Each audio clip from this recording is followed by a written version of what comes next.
Welcome to the Bible in 1 Year with Melissa Sykes. Today is April the 12th, and we begin in 1 Chronicles chapter 9, verses 35 through 39. King Saul's family tree. Jael, the father of Gibeon, whose wife's name was Maacah, dwelt at Gibeon. His firstborn son was Abdon, then Zur, Kish, Baal, Ner, Nadab, Gedor, Ahio, Zechariah, and Mikloth. And Mikloth begot Shemim. They also dwelt alongside their relatives in Jerusalem with their brethren. Ner begot Kish, Kish begot Saul, and Saul begot Jonathan, Malchishua, Abinadab, and Eshbaal. Continued war with Philistia. 1 Samuel chapter 13, verse 1 through 5.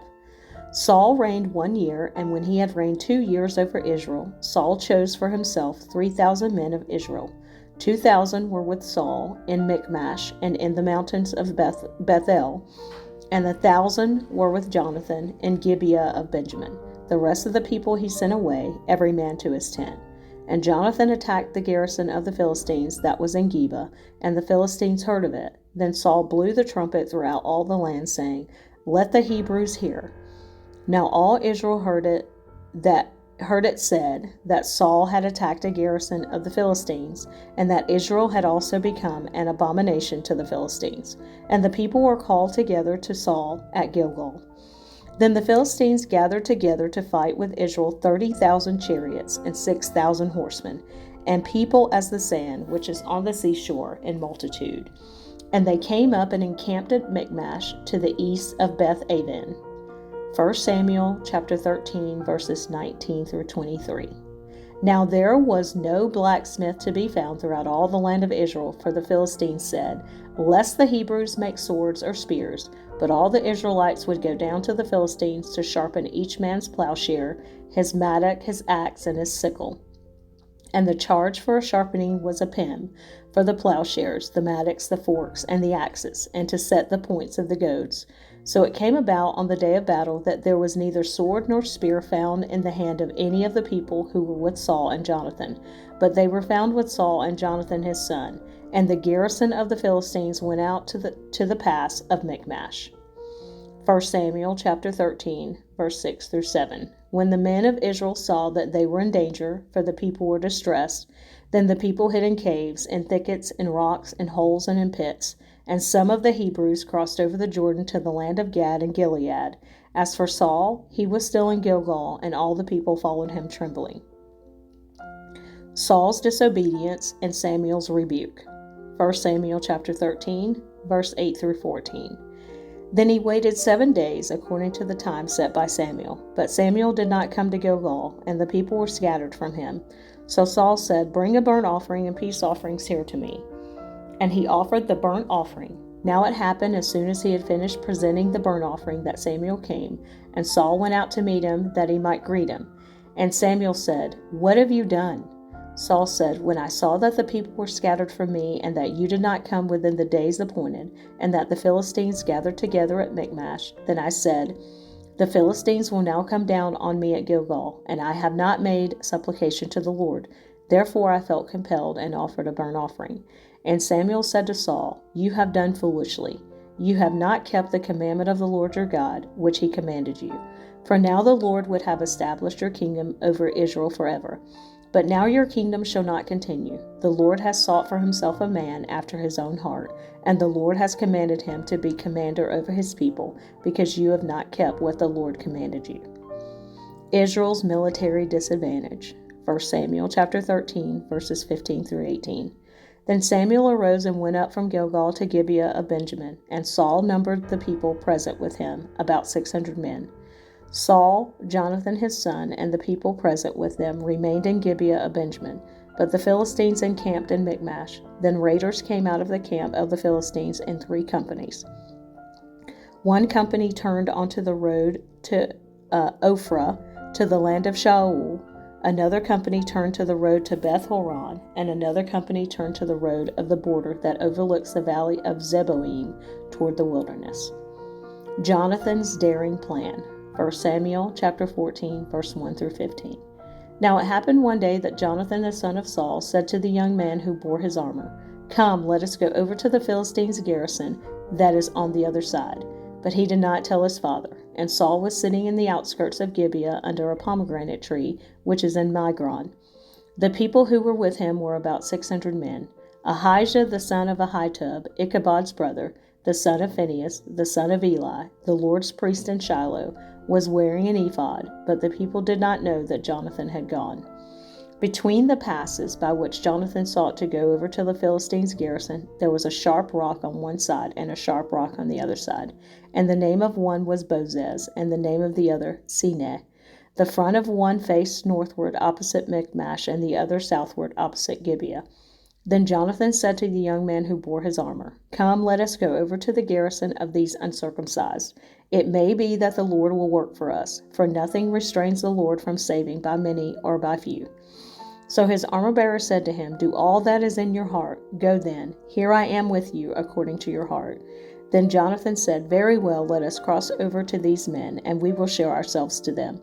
If they say thus to us, 'Wait until we come to you,' then we will stand still in our place and not go up to them. But if they say thus, 'Come up to us,' then we will go up, for the Lord has delivered them into our hand, and this will be a sign to us." So both of them showed themselves to the garrison of the Philistines, and the Philistines said, "Look, the Hebrews are coming out of the holes where they have hidden." Then the men of the garrison called to Jonathan and his armor-bearer and said, "Come up to us, and we will show you something." Jonathan said to his armor-bearer, "Come up after me, for the Lord has delivered them into the hand of Israel." And Jonathan climbed up on his hands and knees with his armor-bearer after him, and they fell before Jonathan. And as he came after him, his armor-bearer killed them. That first slaughter which Jonathan and his armor-bearer made was about 20 men within about half an acre of land. And there was trembling in the camp, in the field, and among all the people. The garrison and the raiders also trembled, and the earth quaked, so that it was a very great trembling. Israel defeats the Philistines. 1 Samuel chapter 14, verses 16 through 23.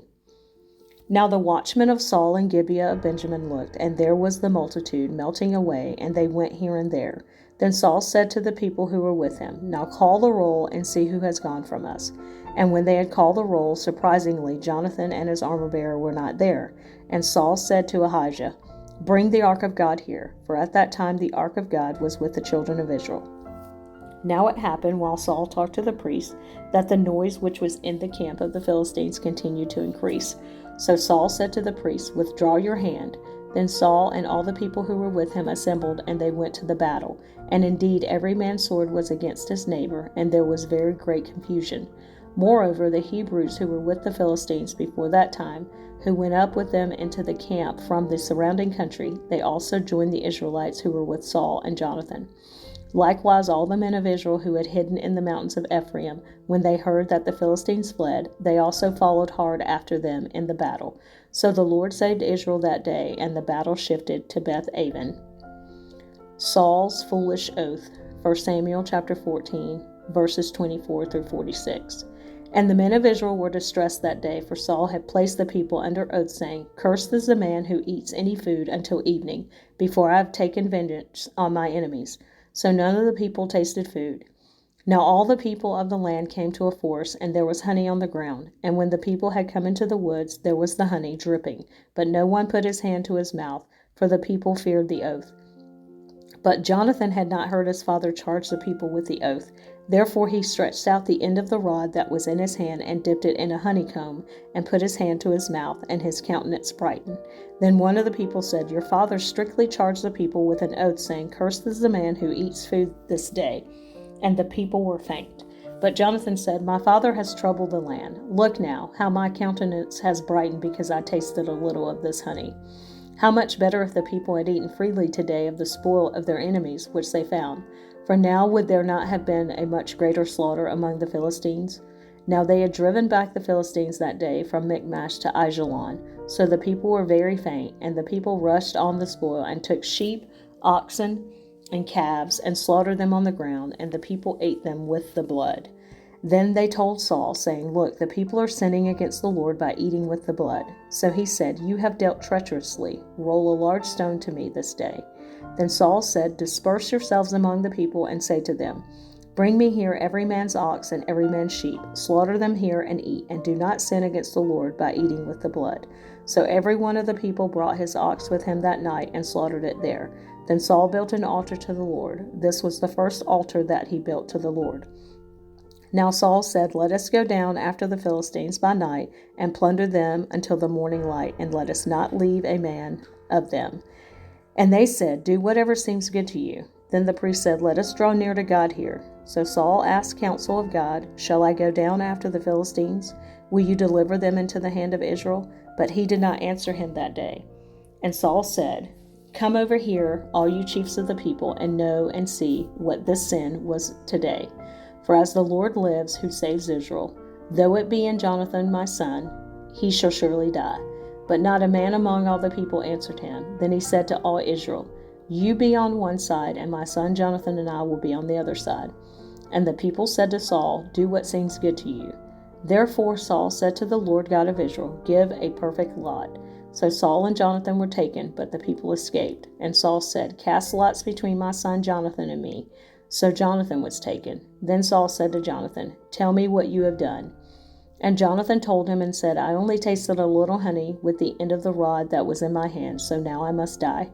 Saul answered, God do so and more also, for you shall surely die, Jonathan.